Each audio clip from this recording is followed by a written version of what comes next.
شهدائك عيد شهدائك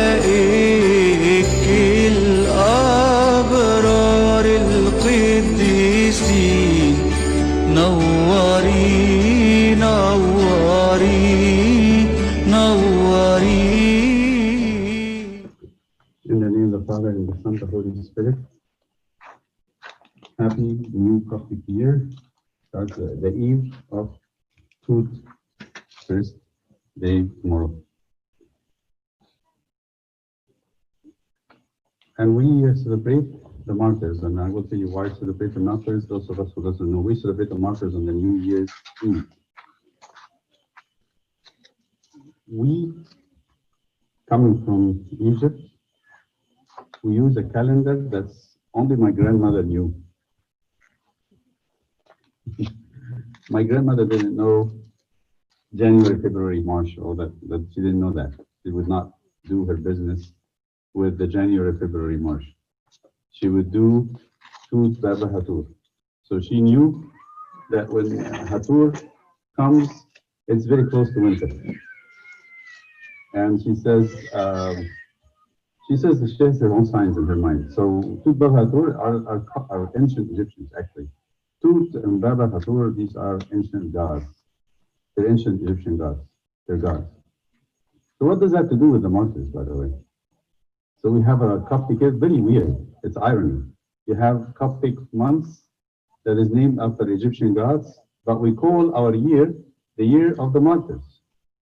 عندنا سنة الأسامي الشهور بتاعتها متسميها على أسامي الآلهة الوثنية بتاعت الفراعنة، وبنسمي السنة دي سنة الشهداء.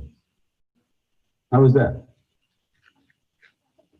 The reason why the Copts who lived in the time of the entrance, when St. Mark wrote the gospel to us, were ancient Egyptians. We're following the ancient Egyptian calendar. But they have a year they will never forget. The Copts have a year that will never forget. Which year is that? You ask. They tell you the year that Diocletian became an emperor. Okay, that's even worse. So we have a Coptic year that has months that belongs to idols, and we begin our calendar counting from a pagan reign of emperor. a pagan, yeah. The one who was a Christian and left Christ and became an impostor. One of the worst evil men that ever lived. And according to many traditions I've learned recently, the Romans also have a lot of martyrs under Diocletian. So the reason is because Diocletian began the martyrdom in Egypt. Beginning the reign of Diocletian began the reign of martyrdom. So we call our calendar the calendar of the martyrs. I have a story from time. Yeah. The martyrdom started 19 years after he became king. 19 years. Yeah. 303. It ended 305 because he was blind at 305. So you can torture the church only for a very short time. But then he produced a lot of martyrs. In one and a half years. I did a study on the Synaxarium. Yeah. In the Synaxarium, how many martyrs we have? Nobody counted them. More than 300 martyrs in the Synaxarium. Yeah, more. Yeah, but a page in the Synaxarium could include 50 of them. Yeah, but I will say the 300. If I say 300 approximately, only 3 martyrs were outside Diocletian reign. Do you understand what that means? He was the co-writer of the Synaxarium. So we know that Diocletian has the right, to be proud that he produced all these martyrs. When I was a teenager, I had looked into my father's library. Some books were given to him by different people. I found this very nice book and I read it. Maybe I was like 17, 18. The name of the book is a translated book from English. It's called Fabiola. Fabiola, written by a cardinal in British Canada. I wanted to bring this. Maybe you can find it. It's on Amazon. You can find it now. It's a reprint made in the 1800s by a cardinal from the Catholic Church who was in England. Cardinal Wiseman. Cardinal Wiseman wrote this, what we call historical fiction. What do you mean by historical fiction? He grouped the martyrs of Rome into a story and put the background of the archaeology and the geography of Rome. So you would read the story, you would see the life in the fourth century, early fourth century, under Diocletian. He begins his story with this. You get a chance, please buy that book. It's really very inspiring. Called Fabiola, the Church of the Catacombs, the Church of Underground. Talks about the Christian community in Rome in the first century. He begins his story by the story of this 15-year-old boy, Benocrates. That's a real name. That's a real martyr. He died young. Benocrates used to be, he's from a rich family. His father was a martyr, a Christian martyr. He is and his family and their slaves or the servants, they go to the church underground. So when he goes to school, the kids who doesn't like him and they bullying him, one of them, I forgot his name, is always giving him hard time and threatening him that he will tell the governor that he's a Christian. So every few days he will come back, visit, very, very nice, polite, goes to his widow mother, and the mother would comfort him, cuddle him, give him a hug, and he looks at his face and says, "What's wrong, Timocrates? Did he bother you again?" And he would say, "Mom, it's okay. We are told that when we are going to be in the world, we'll be persecuted. I'm not better than my father. I'm not better than Christ. Who am I? It's okay. It's fine." So one day he came back and was very, very sad. And his mother noticed that and said, "What's happening?" He has just finished his 15th birthday. So he told her, "Today, my schoolmate that hates my guts, my tormentor, told the principal that I'm a Christian. It's going to be okay." But he's not only telling the principal about him, he's telling about his teacher, who teaching him at his Sunday school teacher, who is part of the school. So the mother took him in her bosom, and she comforted him and said, "You're already being 15 years old. I think it's about time to give you your inheritance." And he said, "Mom, God, give your life. I don't need my inheritance now." She said, "No, this is much more than money. That's much more than what you think about." She took a necklace from Arthur Nick, a necklace with a little, what do you call that? Amulet, right? And then she took it off her neck and she opened it and took from it a little sponge. And the sponge was dipped in the blood of his father.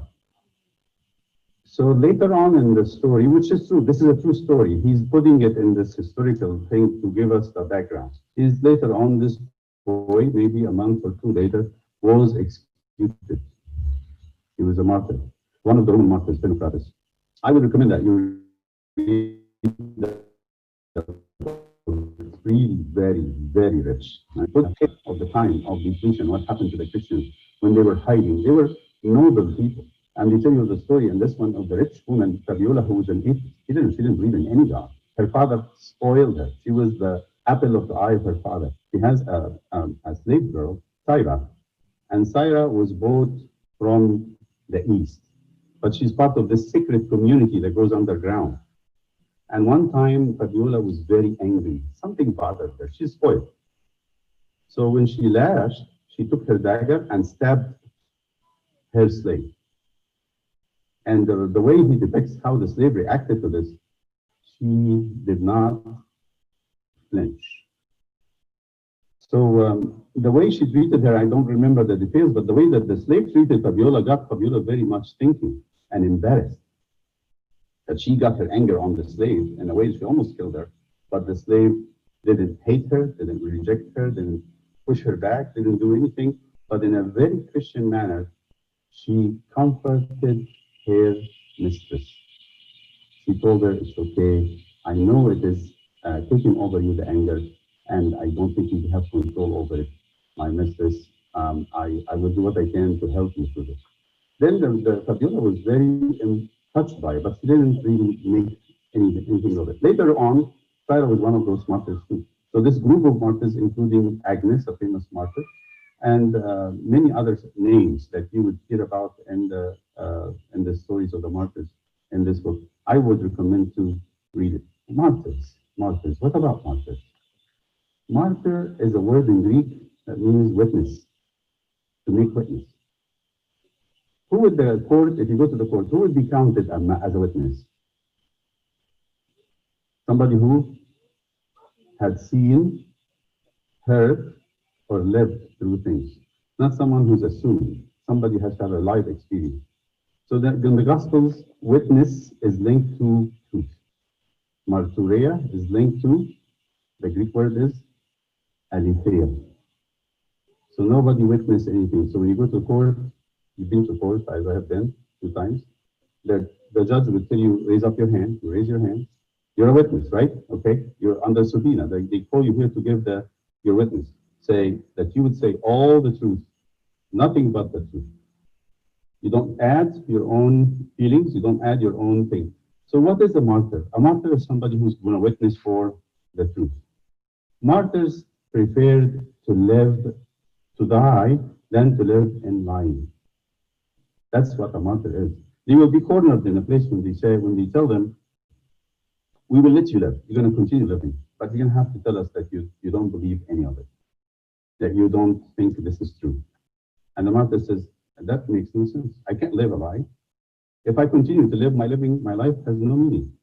It doesn't mean anything. So the first thing in the Gospel of St. John especially, he says, there was a man that came to bear witness. And the man's name was John. He came to witness for the truth, for life. And the first thing John says, the witness, first thing, he says, I'm not Christ. He said, this is the first witness. I'm not him. You are witnessing, St. John, that you're not Christ. So the first thing that he says that is true, what is I am not? What is that? What is that when you and I go and say, I am not? That's a witness. When do you say that? I'm not a saint. I'm not what you think I am. You see that like nice, very nice face I put on, the face of pious coming to church. I'm a priest. That's not what I am. Inside of me, I know I am something different. So where do I go? I bear witness to that. Where do I bear witness that I am not really Christ-like? Where? In confession. In confession. When I go, the first thing John says, I'm not Christ. And he said, this is the first witness John gave. I am not the Christ.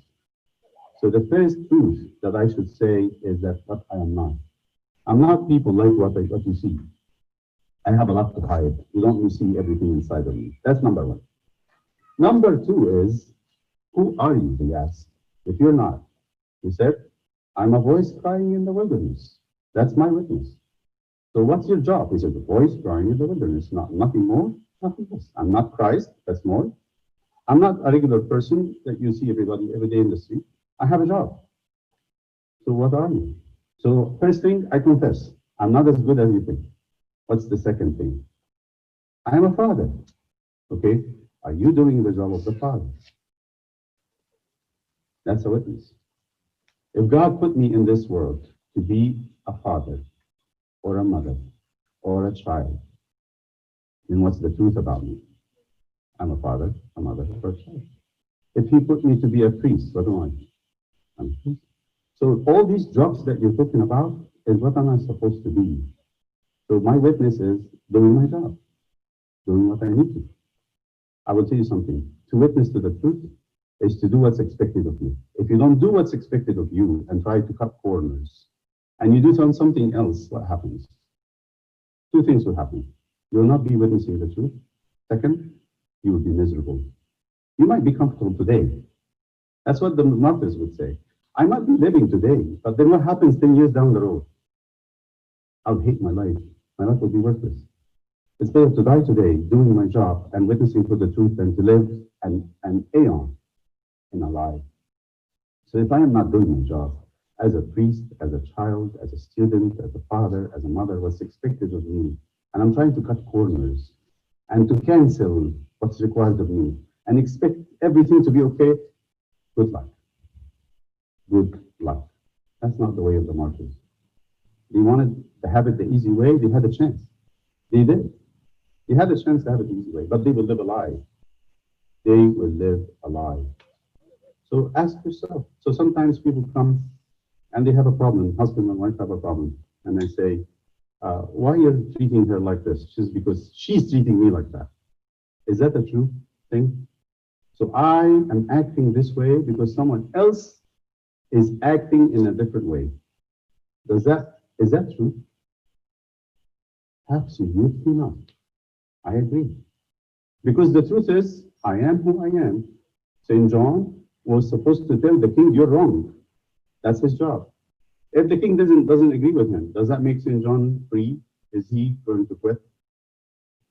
Can a martyr say, "I'm not gonna confess Christ, they're not gonna like it.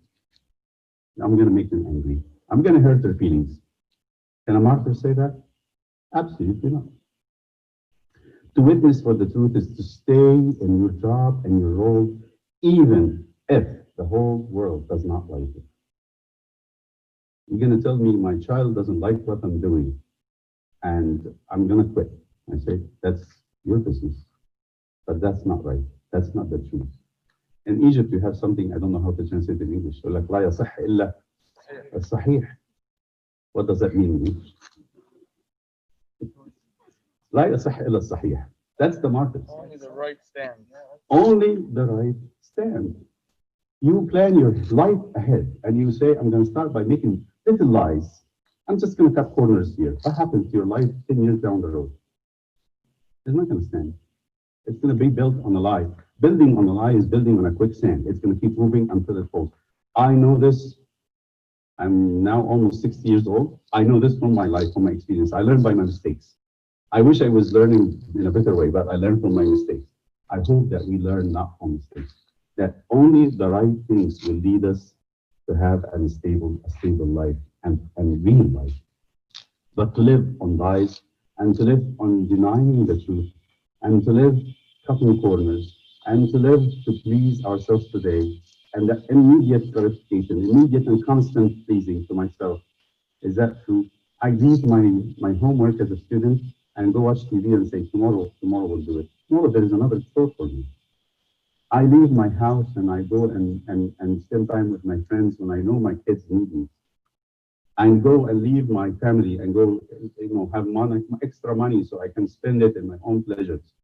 I leave my family and go on Facebook and social media so that I can have fun. And kids, we'll deal with them when they get older. Is that true? Is that witnessing for the truth? That's not who you are. So that's what I think we need to learn from the martyrs. We need to learn from them. They didn't cut corners. They lived truth and they lived it lovingly every day, patiently. Not that you have a spouse or a child or a parent that is angry, frustrated, anxious, depressed, whatever. It makes you excuse you from what you need to do. You bear witness to the truth because that's a martyrdom. That is witnessing. And who witnessed for the truth will be standing. Who doesn't have the truth, good luck. I don't really think we're going to do well. But think about that. Today we celebrate the martyrs and we celebrate Al-Khiyah. We celebrate martyrdom and we celebrate the truth. Because martyrdom is for the truth. Let us live truth. And let us live it with love and not with anger or hate. And we ask him to bless the year and the crown of the year with his goodness, the Father, the Son, and the Holy Spirit. Now and forever. Amen.